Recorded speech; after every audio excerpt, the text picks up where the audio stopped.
Thank you for joining us to celebrate the publication of The Missing Sister, the new novel from Lucinda Riley. My name is Harry Whittaker, I'm a presenter for the BBC in the United Kingdom, and Lucinda Riley is my mum. Hi! Hi Harry. This is a big moment. This is the 7th of the 7 sisters. The big question everyone's going to want me to ask, everyone wants to know, who is she? Well, that's a very good question, and that's why everybody has to buy the book to find out. I mean, what's interesting for me is the fact that I have known who she is since the very start of the series, so I feel very protective of her in a way, almost like because she's been inside me, I don't want anyone else to know her, and so giving her away to the world still feels quite odd. Do you know what I mean? I understand. Were you always going here? Did you always know this is where you were going to end up? I knew, obviously, because I'm following all the Greek mythology in the books, that there would be that missing 7th sister, Merope, just like in the stories, and I didn't know how I was going to get to her, or in fact where she was going to be or how she was going to be found, but she's always been there. This is the 7th book. This is book number 7. Are we going to get some answers on some things?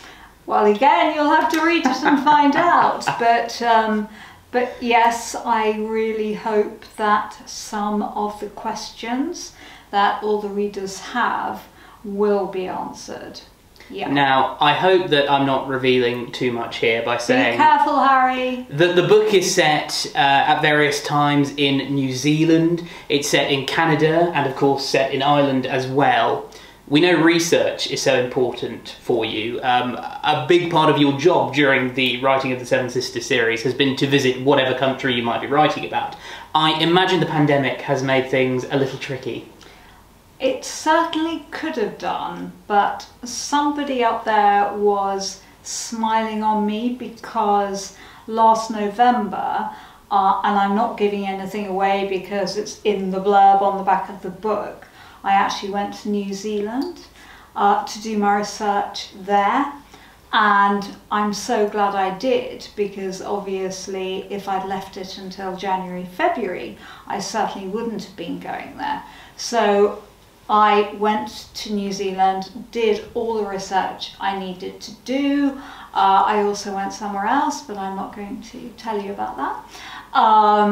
And so sadly, the country I missed out on visiting, which I was really sad about, was Canada, because what actually happens, and I'm trying not to give too much away, is that all the sisters join together in the hunt for this missing sister, because they're all desperate, well, obviously to find her and find out who she is, so that she can join them and go on the cruise to lay the wreath a year on from Parsalt's death.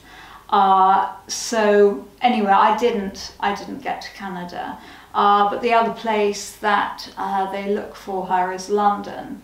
And obviously I have lived half my life in Ireland and the other half in London, so I knew what I was talking about there. And there's a certain hotel that I know very well, which is my favourite hotel in the world, which sort of plays a starring role as well. So that part of it was all good. How do you compensate for the fact that you couldn't actually get to Canada? Is it a case of research through libraries, books, etc.? Well, maybe not, you know, travelling to the library this year, but is it reading? It's not just reading, actually, because the research can't, well, my research anyway, the way that I do it, can't ever come just from a book. And there is a certain, I mean, for example, in Canada, in the place, in the big city I go to, there is a certain tunnel. And so I wrote it first with, without the tunnel, and then actually did some more research and realised that the tunnel actually had been built at that moment. And so it's those tiny little things. And I know that if I get them wrong, that I will get letters and emails from readers telling me very bluntly that I have got it wrong. And these are 800-page books, and they are stuffed with research and events that happen. So it just goes on and on. If you think each character has to go through a day, and each thing that they do from the moment they wake up, where do they find water, you know, what do they have for breakfast, how do they get to work, are they driving, are they taking a pony and trap, if it's obviously in the past, which it all is. So, you know, the detail is just everything. The devil is in the detail. And I think the most beautiful thing that happened was the fact that I was at home in Ireland when the pandemic struck. And part of the book, and I'm not giving anything away because it's in the blurb on the back of the book, is set in Ireland and in my part of the world. Obviously, Ireland means everything to you. You're an Irish citizen. Was it a challenge to write about your home country, or was it exciting? Well, I think that when I was thinking about the book, when I was on book 5 and 6, I was, especially on book 6 when I got to the end, I thought, oh well, it'll be an absolute breeze writing, you know, about my home country, because I meant to know all about it. You know, when you're a child, that's the history that you're taught. And what I learnt very quickly was the fact that I knew nothing. And actually, the research for this one was the hardest I've ever had to do. And that was partly affected by the pandemic, because obviously I couldn't travel at all. The good news was that I'd always wanted to set it in West Cork, which is where I live, and very, very local to me. And so the way that actually I did the research, and I couldn't have done this without them, was I actually asked my local community for help. And so I was taken off to the most incredible places. This was once lockdown had eased, obviously, to see all sorts of things that you just wouldn't believe. I mean, for example, I went into the back of Beyond with my friend Carl, who knows everyone locally. And so he'd rung around to, you know, ask grannies and, you know, great aunts if they knew about this or if they knew about that. And if they didn't know, then they'd ask somebody else. And so on this particular occasion, we were driven into the back of Beyond. And I mean, a lot of West Cork, as everyone who lives there knows, is the back of Beyond. But this was the back of Beyond. And this man came walking towards us with this very long beard, and he had a pack of dogs around him as well, sort of like 15 dogs and, you know, a couple of Rottweilers, and this sort of barred gate between us and him and all these dogs. And in his hand he had this absolutely massive rifle. And anyway, this rifle turned out to be the original rifle of someone, a real life character that plays a part in the story. But it was just incredible. And then I ended up, you know, at cottages where arms had been stored, because the story is in the past set around the Irish War of Independence and the original IRA, and it's very important that nobody gets mixed up with what the IRA was then, which was basically Ireland fighting for its independence from the British, and not the provisional IRA that people will know from the 70s and the 80s. And yeah, I mean, I just went on this voyage of adventure to farmhouses in the middle of nowhere, where somebody would show me where where the weapons had been stored, and dumps in the ground that had been dug out in the middle of nowhere, you know, in a forest where they could put the arms. And what is so incredible actually about the whole thing was that everyone who fought for freedom from the British at that moment, they were just young farmhands. They had no training whatsoever. You know, most of them were between 16 and 25. You know, they were young boys who were more used to holding a pitchfork than they were a gun. And how they could actually defend Ireland and win against the might of a trained British army and a police force, you know, and also thousands of them, is just an incredible story. And a lot of people might know the name Michael Collins, partly from the film with Liam Neeson.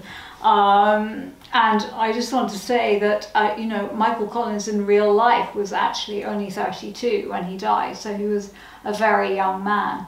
And yes, he was the one, the sort of figurehead, if you like, that led them to victory. But those days in Ireland, you know, the difference between being up in Dublin and down in West Cork, you know, was huge. And really it was these brave boys all around Ireland who won this war and managed to get the eventual peace treaty. And it's actually 100 years on from that peace treaty being signed in December 2021. So did you learn a lot about the Irish War of Independence that perhaps you were unaware of before? Where do you want me to start? I mean, I feel like a sort of walking encyclopedia. And I also have to say I got a lot of help from a couple of professors as well, and journalists who helped me. And I also discovered this incredible women's voluntary organisation called the Cumann na mBan. And when you read it in the book, you'll see it, and it's spelled Cumann na mBan. It's pronounced Cumann na mBan. That's just to help you, because it's like one of those words you go, oh my God, how do you pronounce it? And their role in the fight as well for freedom. And you know, I think that was what actually gave me the key to the story, because a lot of the literature that's written, a lot of the photos, you know, are all the men, you know, in the battles.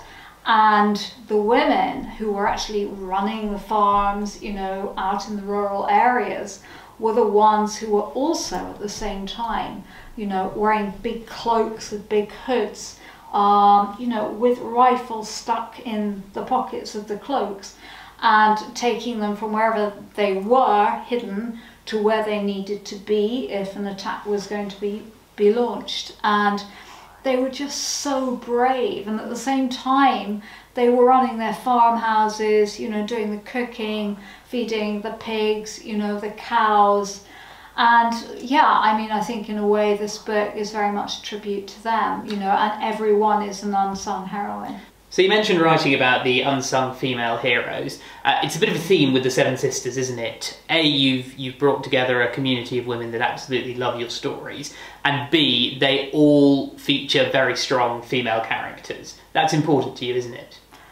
Yes, it is. I mean, women are, when you say strong, I think that word, you know, indicates strength, and strength comes from different parts of a woman. You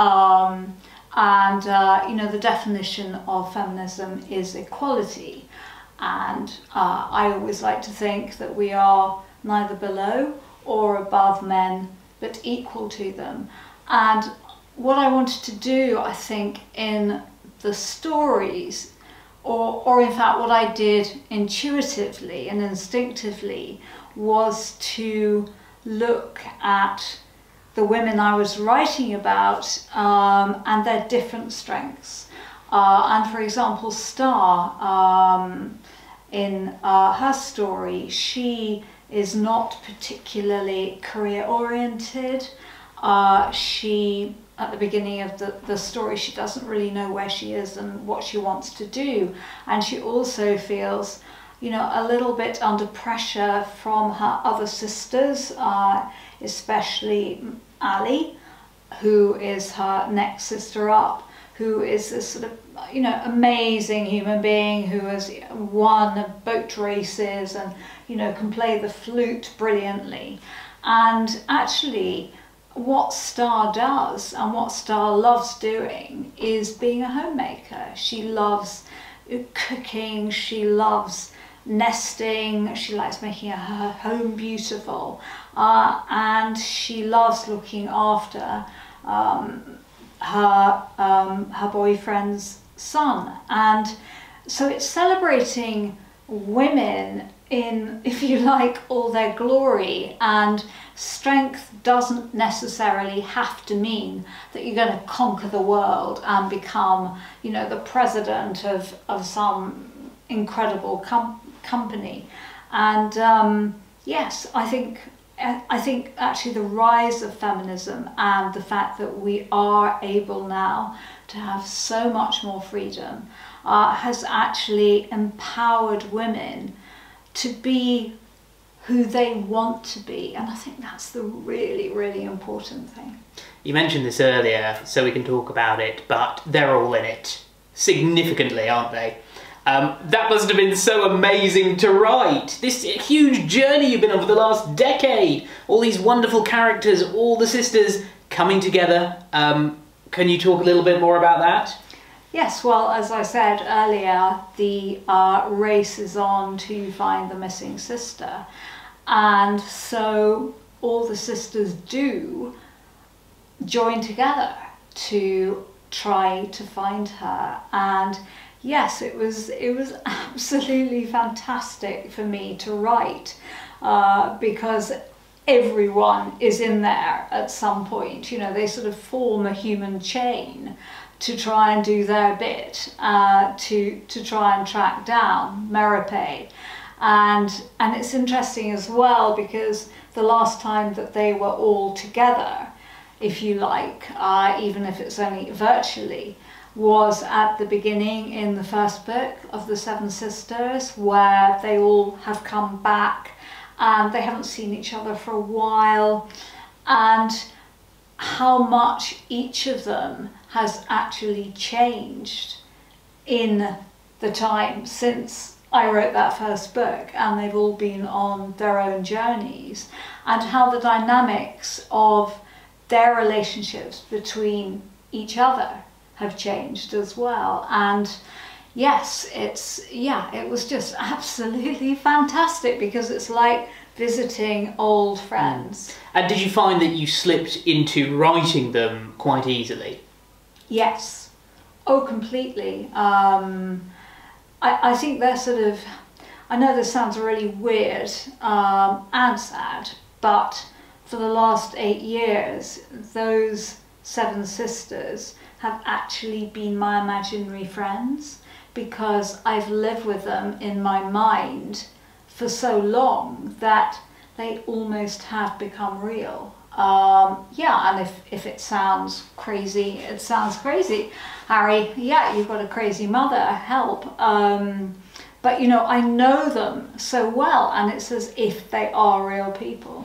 And without revealing too much, it's not just the 6 sisters that return, is it? We've got a plethora of characters from across the last 6 novels too. We do, yes. we have some guest appearances, people who have been around in the sisters' stories, who are still there and yeah, try to help in this search. I want to talk about Parsolt. Everyone wants to talk about Parsolt. Oh, I mean, what's going on? Some people think he's alive, some people are convinced he's dead. We know that he's featured in all of the novels so far. People have been trying to work out where he's cameoed. Are we going to get some answers on Parsault? I'm giving you a deadpan face, aren't I? It's very, very difficult because I literally can't say anything. Can't say anything. And I don't want to say anything because obviously I don't want to spoil what is, well, I mean, you've read it. Yes. I can reveal officially at this stage, this novel ends on the biggest cliffhanger ever. Yeah, it's quite an explosive ending, and I don't mean that literally. But or does she? Yeah, but yeah, it is certainly, and I think actually it's been interesting because obviously nobody has read this book because it's been kept under wraps. Not even proof copies have gone out to keep the secret. And so the only people that have really read it are obviously you and other members of my family and all my publishers around the world. And all I've had is these emails going, you know, sort of, you know, oh, full stop, my, full stop, God, full stop. And I think I just need to actually now make a plea to camera to say that if you do read this book and you get to the end, I beg you, for other readers' enjoyment, please keep the secret. It really is such a treat, this novel, for readers that have loved its six predecessors and become totally engrossed in the world of the Seven Sisters. I love all the sisters teaming up. There are secrets that are going to be revealed. You'll get some answers to some of those burning questions. More questions will be asked. You've got this huge cliffhanger. I'm so excited for this to come out. I really am. Was it an emotional experience writing book 7 of the Seven Sisters? I mean, I think they are all incredibly emotional. In some ways, this was more emotional, and I think that's because this is part of my personal history, even though, you know, it's 100 years ago. So, but each book, I mean, I'm just really, really sad because, you know, I dictate the stories. I never ever type because I can't. I mean, literally, I cannot type. I'm dyslexic on a typewriter. So I actually talk the stories and I go through all the emotions that the sisters go through. And so if something really terrible is happening, I am sitting there dictating with tears falling down my cheeks because I'm just so emotionally involved, and also because I never plot before what is going to happen. Some of the things that do happen are a surprise to me too, and a shock, and also sometimes I can get really, really angry if one of the sisters or a particular character that I'm fond of does something stupid. And I'm just like, why are you doing this? But somehow it all works itself out by some weird alchemy. So we talked about people getting absolutely lost in the Seven Sisters universe, and I hear that there are rumours of the Seven Sisters not just existing on the page. What can you tell us about that? Well, again, a bit like The Missing Sister. Yeah, I mean, there is a TV series, a major TV series in the pipeline, but as everybody knows, these things take a long time, and I don't want to jinx anything, but yeah, let's cross fingers. I don't think that the Seven Sisters has finished its run quite yet. The big question is, if it happens, can I have a part? I don't know, Harry. I'll have to see how you are in front of the camera. Okay. Thank you very much. Well, Lucinda, thank you very much for chatting to us today. I know a lot of people will be really excited to actually see you interviewed because you're an elusive figure, aren't you? You're as mysterious as Parsold. So thank you for spending some time with us today. I really hope you enjoy the new Lucinda Riley novel, The Missing Sister.